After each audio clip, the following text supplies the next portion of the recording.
बच्चों fourth number पे जो कारण थे 1840 जो 1857 का रिवोल्ट हुआ था वो थे मिलिट्री कॉजेज़।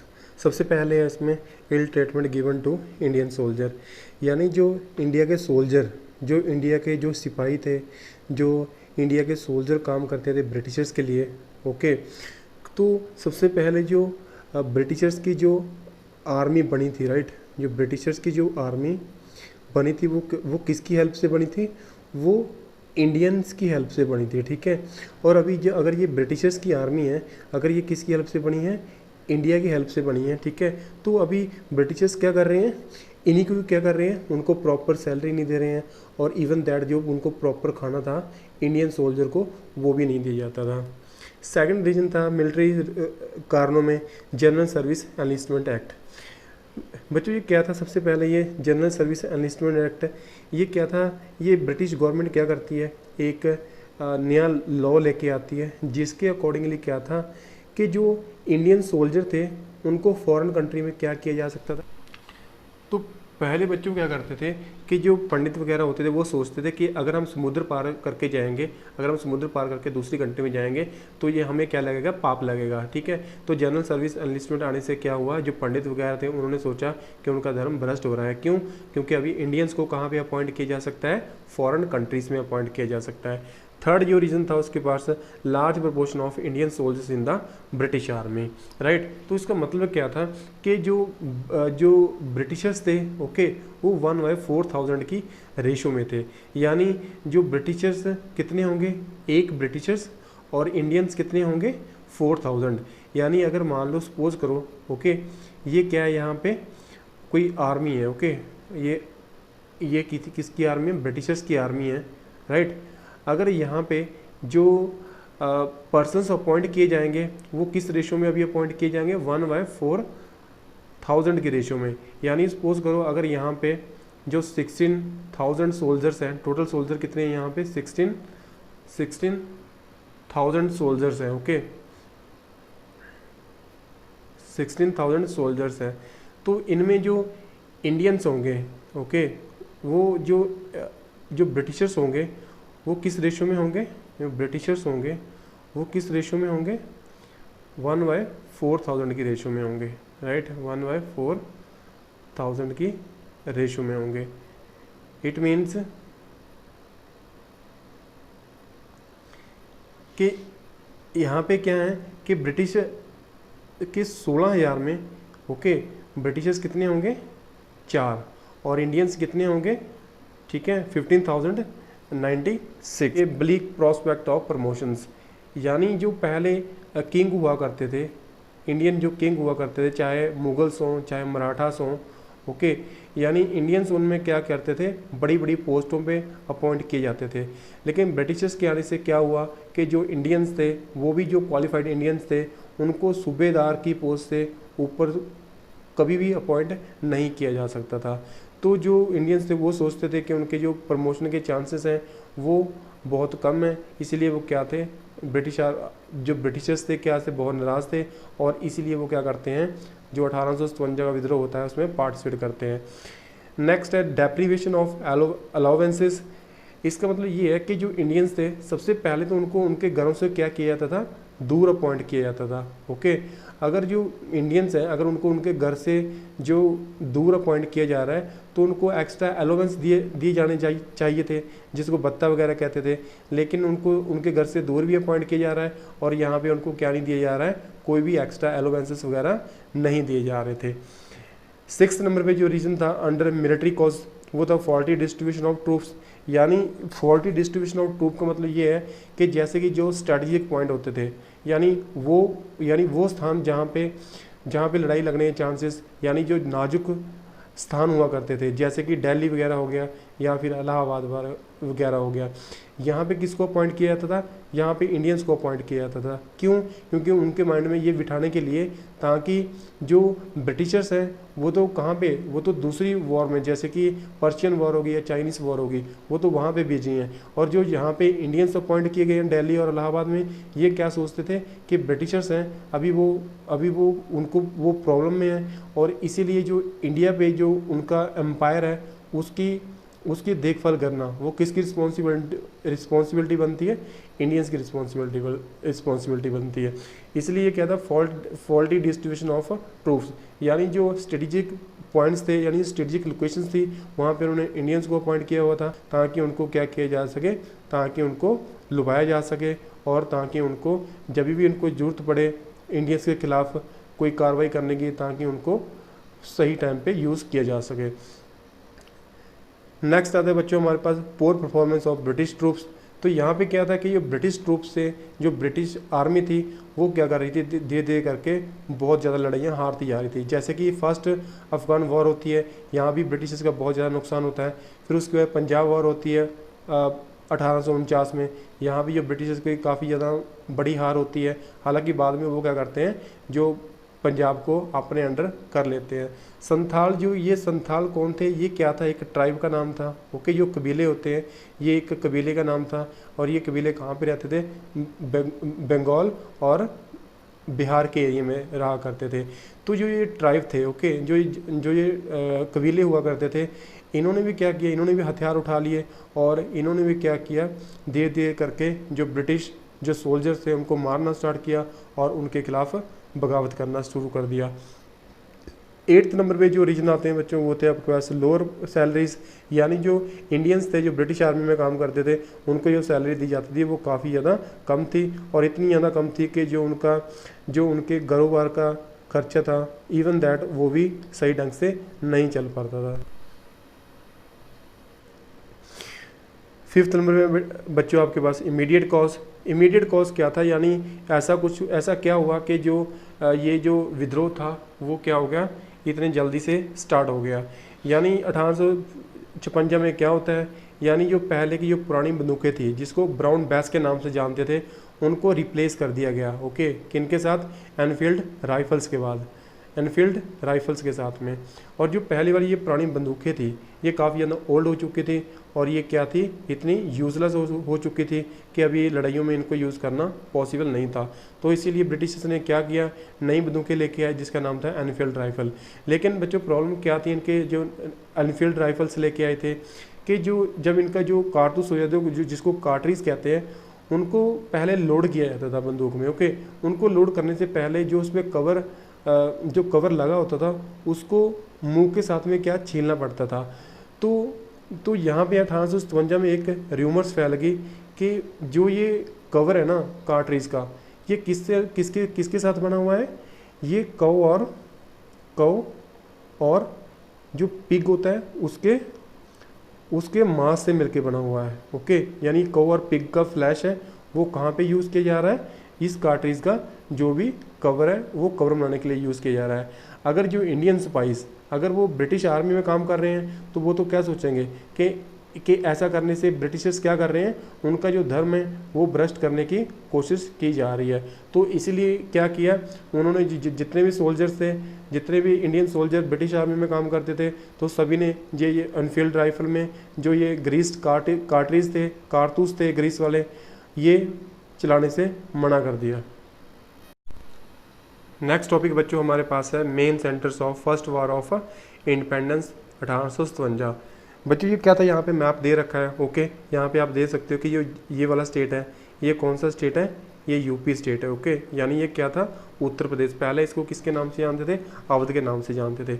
तो बेसिकली जितने भी इम्पोर्टेंट सेंटर्स थे जहाँ से ये विद्रोह शुरू हुआ, तो वो सारे के सारे तो नहीं कह सकते हैं, लेकिन उनमें से काफ़ी सारे ऐसे सेंटर्स थे जो कहाँ पे लोकेटेड थे, जो यूपी में लोकेटेड थे, यानी उत्तर प्रदेश में। जैसे कि आप देख सकते हो कि फैज़ाबाद ये भी यूपी में पड़ता है, इसके बाद इलाहाबाद देख सकते हो ये भी यूपी में पड़ता है, झांसी स्टेट हो गया ये महाराष्ट्र, ये मध्य प्रदेश और उत्तर प्रदेश के बॉर्डर में पड़ता है, ग्वालियर ये आपका मध्य प्रदेश में पड़ता है, आगरा, लखनऊ, बरेली, मेरठ, ये सारे के सारे प्लेसेस कहाँ पे थे, ये सारे के सारे उत्तर प्रदेश में लोकेटेड थे। इसके अलावा ये दिल्ली है, आपको पता ही होगा, ये हरियाणा स्टेट है यहाँ पे। ओके, और यहाँ पे ये क्या है, ये भी बहुत इंपॉर्टेंट प्लेस था बराकपुर, तो ये कहाँ पे है, वेस्ट बंगाल में लोकेटेड है। ये क्या करना है बच्चों, ये सारे के सारे आपको याद करने हैं क्योंकि ये क्या है, बहुत ही ज़्यादा इंपॉर्टेंट टॉपिक है आपके एग्जामिनेशन पॉइंट ऑफ व्यू से।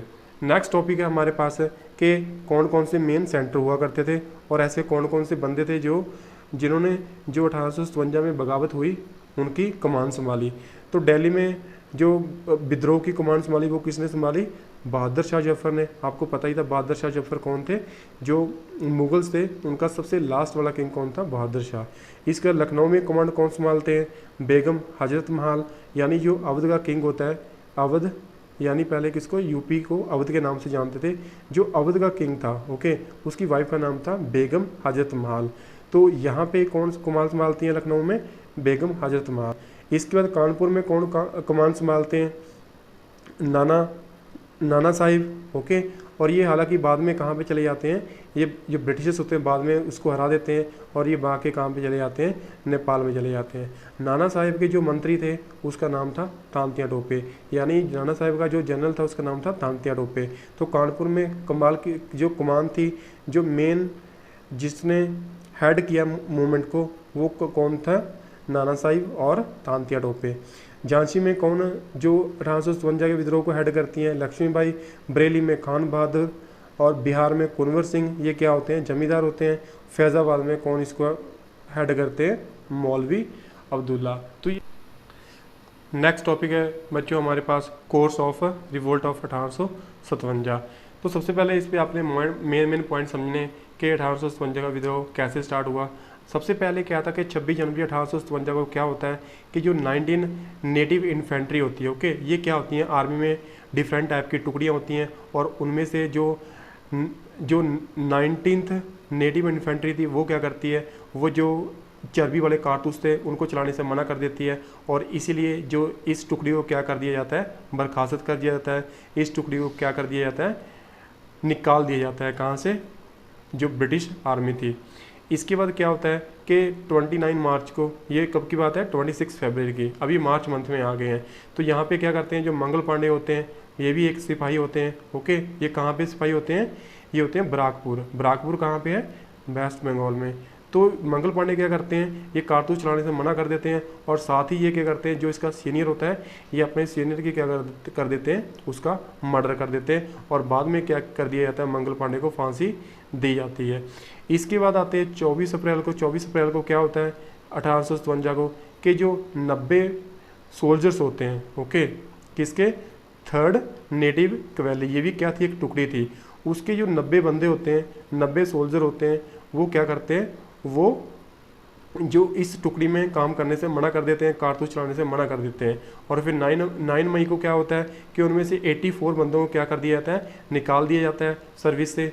और इसके बाद क्या होता है? जैसे ही ये इवेंट होता है तो फिर 10 मई को, ओके, 10 मई को काफ़ी सारे लोग इकट्ठा होते हैं, ओके, और ये कहाँ पे चले जाते हैं? मेरठ में। तो मेरठ में जाके ये क्या करते हैं? वहाँ पे दंगे करते हैं, ब्रिटिश लोगों को मारना शुरू कर देते हैं। फिर धीरे धीरे करके ये जो यहाँ पे मॉब होती है, ओके, जो ये भीड़ होती है जो कहाँ पे इकट्ठी हो गई थी? मेरठ में। मेरठ कहाँ पे है? यूपी में, ओके।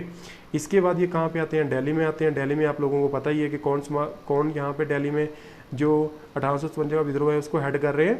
बहादुर शाह जफर, ओके। ये बहादुर शाह जफर को क्या करते हैं यहाँ पे? As a emperor of India, यानी जो इंडिया का जो किंग उसको अनाउंस करते हैं और उसको इस मूवमेंट का क्या बना दिया जाता है? हेड बना दिया जाता है। इसके बाद मूवमेंट लखनऊ में जाती है। लखनऊ में आप लोगों को पता ही होगा कि लखनऊ में जो 1857 के जो विद्रोह था कमान कौन संभाल रहे होते हैं? बेगम हजरत महल, ओके। इसके बाद ये विद्रोह कानपुर में जाता है और इसके बाद ये ग्वालियर में क्या होता है कि जो झांसी की रानी होती है वो लड़ाई करते हुए मारी जाती है और जो तांतिया टोपे होते हैं उसको जो उसका जनरल होता है जिसका नाम होता है मान सिंह, ओके, ये मान सिंह क्या करता है? इसको धोखा दे देता है और इसके धोखा देने से क्या होता है? जो तांतिया टोपे होता है ये पकड़ा जाता है और इसको बाद में किसकी सज़ा दे दी जाती है? फांसी की सज़ा दे दी जाती है। अगला जो टॉपिक है बच्चों हमारे पास है कि जो ये 1857 का विद्रोह था, जो ये फर्स्ट वार ऑफ इंडिपेंडेंस थी, ये क्यों फेल हो गया? तो ये इसके फेलियर के काफ़ी सारे कारण बताए जाते हैं। सारे के सारे हम कारण यहाँ पे डिस्कस नहीं करेंगे। उनमें से मेन है, सबसे पहले है लैक ऑफ प्लानिंग और ऑर्गेनाइजेशन एंड लीडरशिप। यानी इसका मतलब क्या है कि जो यहाँ पे जो पार्टिसिपेट कर रहे हैं, चाहे वो रानी की झांसी हो, चाहे वो हजरत महल हो, ओके, उन्होंने कोई प्लानिंग नहीं की कि हमने कब फाइट करनी है, कब हमने अटैक करना है, ब्रिटिश और ऑफिसर्स को मारना है, ओके। और ना ही कोई वहाँ पे जो इस मॉब को, ओके, जो भीड़ को, इतनी भीड़ को संभालना, ये एक बंदे का काम नहीं है, ओके। और इस भीड़ को संभालने के लिए क्या है, एक लीडर की ज़रूरत थी। तो वो लीडर यहाँ पे, वो लीडरशिप संभालने के लिए यहाँ पे कोई भी पर्सन अपॉइंट नहीं किया गया था। सेकंड नंबर पर लैक ऑफ कॉमन कॉज, यानी जो जितने भी यहाँ पे फाइट कर रहे थे, जितने भी पार्टिसिपेट कर रहे हैं, चाहे वो झांसी की रानी हो, वो अपने पुत्र के लिए लड़ रही थी ताकि उसके पुत्र को राजा बनाया जा सके। और जो हजरत महल थी, जो लखनऊ में कमान संभालती हैं, वो चाहती हैं कि जो उनकी ज़मीन थी वो वापस आ जाए। यानी कहने का मतलब ये था कि जो यहाँ पे ऐसा नहीं है कि वो सारे के सारे किसके लिए फाइट कर रहे थे, इंडिया के इंडिपेंडेंस के लिए, ओके। उनके क्या थे, अपने अपने पर्सनल इंटरेस्ट थे, और इसीलिए क्या था, उनको ये नहीं था कि हमें इंडिया को फ्री कराना है। वो क्या कर रहे थे, अपने पर्सनल इंटरेस्ट के लिए लड़ाई में पार्टिसिपेट कर रहे थे। जैसे झांसी की रानी अपने पुत्र के लिए, और जैसे कि वो हजरत महल होती है लखनऊ में, जो क्या करती है 1857 के विद्रोह में पार्टिसिपेट करती है। वो किसके लिए पार्टिसिपेट करती है, ताकि जो उनकी ज़मीन पहले ब्रिटिशर्स ने क्या की थी, अनेक्स कर ली थी, उस ज़मीन को क्या करवा सके, वो छुड़वा सके। इसके बाद है lack of participation of all sections, यानी सोसाइटी के जितने भी सेक्शंस थे उन सभी सेक्शन पार्टिसिपेट नहीं करते हैं। कैसे, जैसे कि जो अमीर जो मनी लैंडर्स होते हैं, ओके, या भी जो तलुकदार थे, वो इस विद्रोह में क्या नहीं करते हैं, पार्टिसिपेट नहीं करते हैं। क्यों? क्योंकि वो किसके क्लोज थे ज़्यादा, वो ब्रिटिशर्स के ज़्यादा क्लोज थे। तो इसलिए जो अमीर बंदे थे उन्होंने इस विद्रोह में पार्टिसिपेट नहीं किया, और ये भी क्या बना, फेलियर बना किसका, जो फर्स्ट वॉर ऑफ इंडिपेंडेंस। इसके बाद लैक ऑफ रिसोर्सेज, यानी इंडियंस के पास क्या नहीं थे, प्रॉपर रिसोर्सेज नहीं थे, ओके।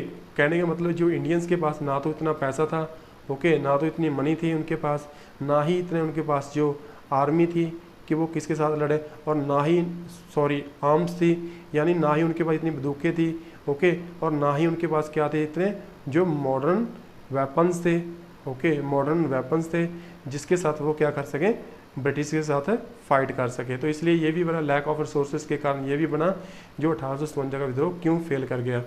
इसके बाद lack of nationwide dimensions, यानी जो ये विद्रोह था, ओके, इसका जो इफ़ेक्ट था, ओके, ये कहाँ पे था, ये नॉर्थ इंडिया में ज़्यादा था। जैसे कि हमने पहले देखा था यहाँ पे कि जो उसका इफ़ेक्ट था, ये जितने भी यहाँ पे ये मेन सेंटर्स हैं, राइट, ये जितने भी मेन सेंटर्स हैं यहाँ पे, ये सारे के सारे नॉर्थ इंडिया में पड़ते हैं। यानी साउथ में जो इंडियंस रहते हैं उनको तो पता ही नहीं है कि यहाँ पे जो 1857 का कोई विद्रोह हो रहा है, ओके।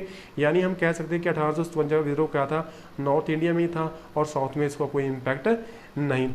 नेक्स्ट टॉपिक जो बच्चों हमारे पास है वो है consequences of first war of independence, यानी जो फर्स्ट इंडिपेंडेंस वार हुई है 1857 का जो विद्रोह था, उसके क्या कुछ जो positive as well as negative effect निकले। तो सबसे पहले जो इसका पॉजिटिव इम्पैक्ट निकला वो क्या था कि जो कंपनी का रूल था अभी वो क्या हो गया, अबॉलिश हो गया, ओके। यानी जो कंपनी अभी क्या नहीं करेगी, जो इंडिया में एडमिनिस्ट्रेशन को क्या नहीं करेगी, कंट्रोल नहीं करेगी, ओके। अभी जो इंडिया का कंट्रोल था, ओके, ये डायरेक्टली किसके हाथ में चला गया, यानी अभी जो इंडिया का कंट्रोल है, अभी धीरे धीरे करके इंडिया की कमांड कौन संभालेगी, यानी जो भी ब्रिटेन का किंग या फिर वहाँ की क्या होगी, क्वीन होगी, ओके। यानी कंपनी का रूल खत्म हो गया और ये इंडिया का कंट्रोल था धीरे धीरे करके किसके हाथ में चला गया, क्वीन के हाथ में, ओके।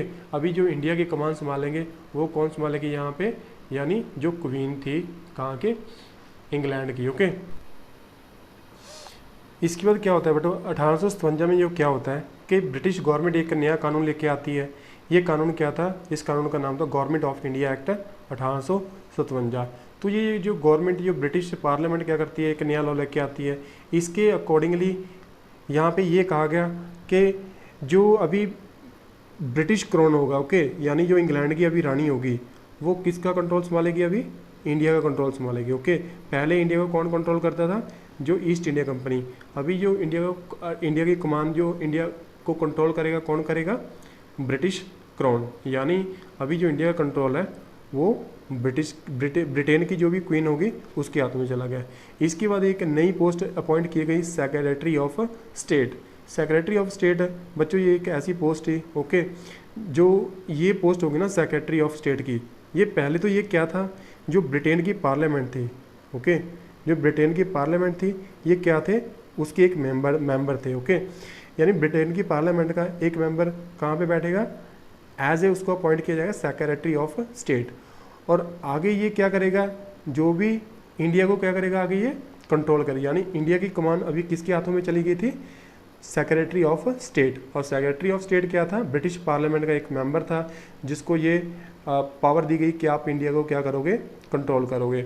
और ये किसकी देखरेख में ये सारा काम होता था, वाइस रॉय की देख रेख में, ओके। यानी वाइस रॉय क्या थे, वाइस रॉय ऐसे पर्सन थे जिसको पूरे इंडिया का चार्ज दे रखा था। और वाइस रॉय किसको रिपोर्ट करेगा, सेक्रेटरी ऑफ स्टेट को। और ये सेक्रेटरी ऑफ स्टेट किसको रिपोर्ट करेगा, ब्रिटिश पार्लियामेंट को। इसके बाद क्या था कि पहले गवर्नर जनरल हुआ करते थे, अभी गवर्नर जनरल को हटा के अभी एक नई पोस्ट क्रिएट कर दी गई जिसको क्या कहते हैं, वाइस रॉय। और सबसे पहले वाइस रॉय सबसे पहला वाइस रॉय कौन बना, लॉर्ड कैनिंग। यानी यहाँ पे जो वाइस रॉय थे वो थे कुछ नहीं, वो भी गवर्नर जनरल ही हुआ करते थे, लेकिन सिर्फ नाम चेंज कर दिया। पहले उनको गवर्नर जनरल कहते थे और अभी उनको क्या कहा जाने लगा, वाइस रॉय। और जो सबसे पहले वाइस रॉय थे उसका नाम था लॉर्ड कैनिंग। इसके बाद क्या था कि जो सिविल सर्विसेज थी, यानी जो पहले क्या था कि इंडियंस को ऑफिसर नहीं बनने दिया जाता था, तो अभी क्या हुआ कि इस एक्ट के आने से, government of India act of 1857 के आने से क्या हुआ कि इंडियंस को ये चांस मिल गया कि अभी वो भी किसी में पार्टिसिपेट कर सकते हैं सिविल सर्विस में। यानी अभी क्या होगा, अभी एक कॉमन एग्ज़ाम होगा और ये कॉमन एग्ज़ाम में जो भी, चाहे वो इंडियंस हैं चाहे वो ब्रिटिशर्स हैं, ओके, उनकी क्वालिफिकेशन के हिसाब पे क्या किया जाएगा, उनको एज ए ऑफिसर अपॉइंट किया जाएगा। तो ये सारे के सारे ये जितने भी पॉइंट मैंने समझाए हैं यहाँ पे, ये सारे के सारे पॉसिबल हो पाए किसके आने से, government of India act of 1857। यानी जो ये ब्रिटिश पार्लियामेंट क्या करती है, नया लॉ लेके आती है, उसके आने के बाद ये सारी चीज़ें पॉसिबल हो पाई। सेकेंड नंबर पे है बच्चों जो सेकंड कॉन्सिक्वेंस था 1857 का विद्रोह हुआ, वो थे जो वहाँ की क्वीन होती है, क्वीन विक्टोरिया, जो इंग्लैंड की क्वीन होती है, वो क्या करती हैं, वो एक अनाउंसमेंट करती हैं। जो बच्चों क्या होता है कि जो क्वीन विक्टोरिया होती है, ओके, क्वीन विक्टोरिया क्या होती है, ये इंग्लैंड की महारानी होती है। और ये 1 नवंबर 1858 को क्या करती है, एक अनाउंसमेंट करती है। उस अनाउंसमेंट में ये क्या कहती है, ये सारी बातें वो कहती है। सबसे पहले कहती है कि no interference in social customs of Indians, कि अभी 1 नवंबर के बाद, 1 नवंबर 1858 के बाद क्या होगा कि अभी जो ब्रिटिशर्स हैं वो जो इंडियंस की जो भी उनकी रीति रिवाज हैं उनमें वो क्या नहीं करेंगे, इंटरफेरेंस नहीं करेंगे, ओके। और जो इंडियंस हैं चाहे वो ब्रिटिशर्स हैं उनको क्या किया जाएगा, अभी इक्वल ट्रीट किया जाएगा। यानी सपोज करो कि अगर यहाँ पे जो गवर्नमेंट जॉब्स यहाँ पे निकल रही हैं, ओके, यहाँ पे उसी बंदे को क्या दी जाएगी, उसी बंदे को जॉब दी जाएगी, ओके, जिसके पास राइट क्वालिफिकेशन होगा। और जो ये क्या करेंगे, यहाँ पे जो एग्जामिनेशन को क्रैक करके यहाँ पे आएंगे। इसके बाद है ग्रांट ऑफ पार्डन, यानी जिन्होंने फर्स्ट वार ऑफ इंडिपेंडेंस में, ओके, जिन्होंने फर्स्ट वार ऑफ इंडिपेंडेंस में ये पार्टिसिपेट किया, ओके, उन सारे बंदों को क्या कर दिया जाएगा, माफ़ कर दिया जाएगा। लेकिन वो पर्सन जिन्होंने क्या किया, ब्रिटिशर्स का कत्ल किया, ब्रिटिशर्स का मर्डर किया, उनको ही क्या किया जाएगा, उनको बख्शा नहीं जाएगा। यानी बाकी लोगों को क्या कर दिया जाएगा, छोड़ दिया जाएगा। इसके बाद रानी ने क्या अनाउंसमेंट की कि हम क्या करेंगे, यहाँ पे ऐसे स्टेप लेंगे जिससे कि क्या होगा, इंडिया में इंडस्ट्रीज़ की ग्रोथ होगी। थर्ड नंबर पे क्या है, end of Mughals and Peshwa. यानी जो 1857 का विद्रोह हुआ उससे जो मुगल्स थे और जो पेशवा, वो सारे के सारे क्या हो गए, उनका जो राज्य था, उनका जो शासन था वो क्या हो गया, ख़त्म हो गया। यानी मुगलों के सबसे लास्ट में किंग कौन थे, बहादुर शाह जफर। जब उसी की डेथ हो गई है तो उसके बाद मुगल एम्पायर को कौन संभालेगा, ओके। ऐसे ही पेशवा थे, जो नाना साहिब थे वो लास्ट पेशवा थे। जो नाना साहिब कौन थे, लास्ट पेशवा थे, ओके। उसकी डेथ होने के बाद जो ये पेशवा एक पोस्ट होती थी, ठीक है। और धीरे धीरे करके ये भी क्या हो गया, पेशवा और मुगल्स एम्पायर धीरे धीरे करके क्या हो जाते हैं, ख़त्म हो जाते हैं। इसके बाद relations with princely states, okay. यानी 1857 का विद्रोह हुआ तो उसके क्या यहाँ पे रिजल्ट निकले, यानी जो डॉक्ट्राइन ऑफ लैप्स ख़त्म कर दिया गया और इसके बाद सब्सिडी अलायंस भी ख़त्म कर दिया गया।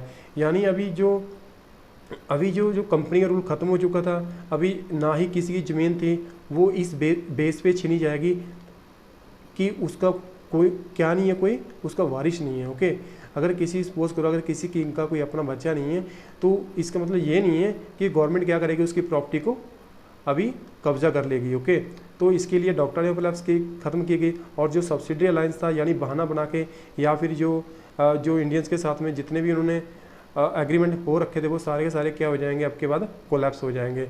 इसके बाद जो policy of divide and rule की पॉलिसी क्या करते हैं ब्रिटिशर्स कंटिन्यू करते हैं। इसके बाद जो रेशियल एंटागोनिज्म, इसका मतलब होता है कि जो रेशियल की जो फीलिंग है, ओके, ब्रिटिश क्या करते हैं उसको कंटिन्यू करते हैं। कंटिन्यू क्यों करते हैं? क्योंकि ब्रिटिशर्स का मानना था कि जैसे कि जो होटल्स हैं, ओके, पहले क्या हुआ करते थे कि जो ब्रिटिशर्स के लिए अलग से होटल हैं और जो इंडियंस हैं उनके लिए अलग से होटल्स हैं। ठीक है, ऐसे ही रेलवे कंपार्टमेंट थे, इंडियंस को एक साइड में बिठाया जाता था और जो ब्रिटिशर्स को दूसरे डिब्बे में बिठाया जाता था, ताकि जो स्टैंडर्ड है, क्योंकि ब्रिटिशर्स क्या मानते थे, अपने आप को सुपीरियर मानते थे और ये सुपीरियोरिटी की भावना इसको कंटिन्यू करने के लिए क्या करते हैं, ये सारे स्टेप उठाते हैं। जैसे कि इंडियंस को अलग बिठाया जाता है, उनके लिए होटल से अलग है, यानी यहाँ पे जैसे कि इंडियंस को ऑफिसर नहीं बना दिया जाता था। ओके, इसके बाद क्या होता है कि 1857 का विद्रोह का इसके बाद जो 7वें नंबर में कॉन्सिक्वेंस था उसको, ओके, वो है राइज ऑफ नेशनलिज्म। यानी अभी क्या था कि जो नेशनलिज्म की फीलिंग थी, ओके, यानी जो क्या थी, जो राष्ट्रीय भावना थी। ओके, यानी जो नेशनलिज्म क्या होता है कि हम अपनी कंट्री को कितना प्यार करते हैं। ओके, यानी जो नेशनलिज्म की फीलिंग होती है वो क्या होती है, वो इंक्रीज़ होना स्टार्ट हो जाती है। ओके, क्योंकि जितनी भी जहाँ पे कुर्बानियाँ दी हैं, चाहे वो लक्ष्मीबाई हो, चाहे वो तांत्या टोपे हो, चाहे वो हजरत महल हो, ओके, उनकी कुर्बानी क्या नहीं जाएगी, अभी वेस्ट नहीं जाएगी। क्योंकि इसके बाद जो जनरेशन्स आने वाली हैं, ओके, उनके लिए ये सभी क्या होंगे, इंस्पिरेशंस होंगे। इसके बाद क्या हुआ कि आर्मी में क्या कुछ चेंजेस आए। आर्मी में जो चेंजेस आए, सबसे पहले तो जो बंगाल में, ओके, वहाँ पे रेशो मेंटेन की गई 1:2, यानी एक क्या होगा, ब्रिटिशर्स होगा और 2 इसके इक्विवेलेंट क्या होंगे, इंडियंस होंगे। मद्रास और बॉम्बे में ये क्या होती है, मद्रास और बॉम्बे में क्या होता है, ये रेशो 2:5 की होती है, यानी 2 ब्रिटिशर्स होंगे और 5 क्या होंगे, इंडियंस। इससे ज़्यादा रेशो क्या नहीं की जाएगी, वो बढ़ाई नहीं जाएगी। इसके बाद क्या था कि जो की लोकेशंस थी, ओके, जैसे कि दिल्ली वगैरह हो गया, इलाहाबाद हो गया, उन जो की लोकेशंस थी, की प्लेसेस थे, वहाँ पे जो था इंडियंस को अपॉइंट नहीं किया गया, तो वहाँ पे किसको अपॉइंट किया गया था, ब्रिटिशर्स को। इसके अलावा क्या था कि जो यहाँ पे हथियार रखे जाते थे, ओके, वो हथियार भी किसकी निगरानी में रखे जाते थे, ब्रिटिशर्स की। क्योंकि अभी वो जो पहले हथियार वगैरह संभालते थे, यहाँ पे किसकी अपॉइंटमेंट की जाती थी, इंडियंस की। लेकिन अभी इंडियंस की यहाँ पे अपॉइंटमेंट नहीं की जाती थी। क्योंकि अभी ब्रिटिशर्स को खतरा था कि अभी जैसे कि ये 1857 का विद्रोह हुआ है कि अगर हम ये जो हथियार वगैरह हैं, अगर इनका कंट्रोल इंडियंस के हाथ में दे देंगे तो हो सकता है कि आने वाले टाइम में हमें एक और विद्रोह का सामना करना पड़े। ओके, नेक्स्ट टॉपिक है बच्चों हमारे पास नेचर ऑफ वॉर। ओके, कि ये वॉर का नेचर क्या था। सबसे पहले जो हिस्टोरियन थे, जैसे कि वो विनायक दामोदर सावरकर, इसका मानना था कि इसने एक बुक राइट की जिसका नाम था इंडियन वॉर ऑफ इंडिपेंडेंस। ये अपनी बुक में लिखते हैं कि ये क्या थी, जो ये 1857 का विद्रोह था, ये क्या थी, अ planned war of national independence. तो यानी इसने अपनी बुक में क्या कहा कि ये 1857 का विद्रोह है, ये क्या थी, एक मामूली सी वॉर नहीं थी, ये क्या थी, एक प्लान्ड वॉर थी। ओके, ऐसे ही दूसरे हिस्टोरियंस होते हैं, उसका मानना था कि जो ये 1857 का विद्रोह हुआ था, ये भी क्या था, एक प्लान्ड वॉर था, किसके लिए, इंडिपेंडेंस के लिए। ओके, इसका मानना था कि जो एसएन सेन का मानना था कि हालांकि ये शुरू जो 1857 का विद्रोह हुआ, हालांकि ये रिलीजियस बेसिस पे स्टार्ट हुआ। ओके, लेकिन धीरे धीरे करना क्या हो गया, ये जो जब विद्रोह खत्म हुआ तो ये कहाँ पे खत्म हुआ, ये हुआ कि हमें अभी क्या चाहिए, हमें इंडिपेंडेंस चाहिए। ओके, हमें किसको इंडिपेंडेंस कराना है, हमें इंडिया को इंडिपेंडेंस कराना है। यानी अभी नेशनलिज्म की फीलिंग थी वो ये वहाँ पे आके ख़त्म होती है। हालांकि स्टार्ट कहाँ से होती है, रिलीजियस से, यानी लोग अपने रिलीजन के लिए लड़ रहे थे, लेकिन ख़त्म कहाँ पे होती है 1857 का विद्रोह, ये इंडिया की इंडिपेंडेंस के लिए। ओके, इसको फर्स्ट वॉर ऑफ इंडिपेंडेंस कहा जाता है। उसके पीछे दो मेन रीजन बताए जाते हैं। सबसे पहले है मास इन्वॉल्वमेंट, यानी इस जो 1857 के विद्रोह में क्या हुआ, यानी सोसाइटी के जितने भी यहाँ पे सेक्शंस थे, चाहे वो किसान हों, चाहे वो लैंडलॉर्ड्स हों, चाहे वो क्या हों लैंडलॉर्ड्स हों, ओके, चाहे वो कोई तरखान है, चाहे वो कोई क्या है, कोई वकील है, या फिर कोई क्या है, कोई जॉब करता है, टीचर्स है, कोई, सभी ने क्या किया यहाँ पे जो 1857 का विद्रोह हुआ था उसमें पार्टिसिपेट किया। इसलिए क्या कहते हैं इसको फर्स्ट वॉर ऑफ इंडिपेंडेंस। दूसरा रीज़न ये था कि इसको फर्स्ट वॉर ऑफ इंडिपेंडेंस क्यों कहते हैं, क्योंकि यहाँ पे क्या थी कि क्योंकि हालांकि ये विद्रोह था जो फेल कर गया, लेकिन इसने ने क्या किया कि एक ये इंस्पिरेशन छोड़ गया, यानी आगे जितने भी मूवमेंट्स होंगे ओके, चाहे वो गांधी करेगा मूवमेंट, चाहे वो और कोई पर्सन आगे मूवमेंट करेगा, और उन बंदों के लिए क्या होगी, इंस्पिरेशंस होगी। यानी रानी लक्ष्मीबाई की जो मृत्यु हुई थी वो उसकी मृत्यु ऐसे बेकार नहीं जाएगी, वो क्या है एज ए इंस्पिरेशन ट्रीट की जाएगी जो भी आगे नेशनलिस्ट पर्सन्स आएंगे। ओके।